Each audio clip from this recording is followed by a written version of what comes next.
On the 16th of January, 2003, a piece of foam fell off Columbia's fuel tank and hit the leading edge of its left wing.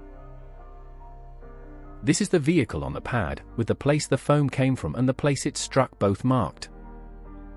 STS-107 was a science flight, 16 days of experiments in a laboratory module in the payload bay. This is the official crew photograph for the mission. The foam hit at a relative speed of up to 840 feet per second. The wing's leading edge is not metal. It is reinforced carbon, made to take the heat of re-entry, and it is brittle.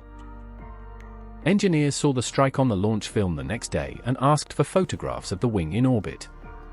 The request was not pursued. What the foam had done to the reinforced carbon of the wing leading edge could not be seen from inside. There was a hole in the leading edge, and no instrument aboard could tell them it was there. The crew worked the mission out, running experiments in shifts around the clock.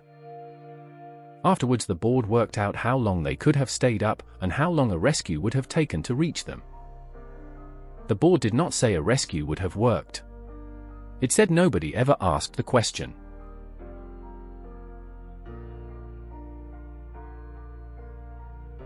Columbia met the atmosphere at 400,000 feet. Crossing the California coast, it was doing Mach 23, and the leading edges were at their hottest. 2 Dutch pilots training in an Apache over Texas recorded it passing overhead. In mission control, temperature sensors in the left wing began failing one after another. Hot gas was going in through the breech and cutting the wing apart from the inside.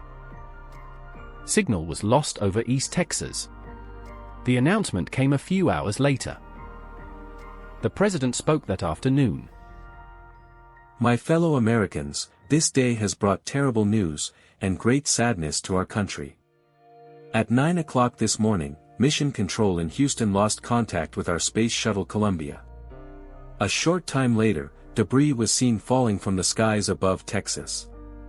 The Columbia is lost. There are no survivors. Debris from the wings came down across East Texas in a long trail. Search teams walked the ground in grids for months. The flight data recorder was found near Hemphill, 75 miles from Nacogdoches, in March. Navy divers searched the reservoirs with sonar. Pieces were recovered across 2 states, some of them very large.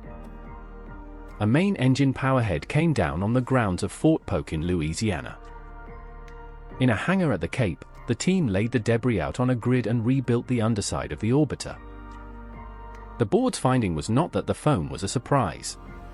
Foam had come off on earlier flights and had been accepted each time. The investigation board reported that summer. A cluster of craters on the far side of the moon now carries the crew's names.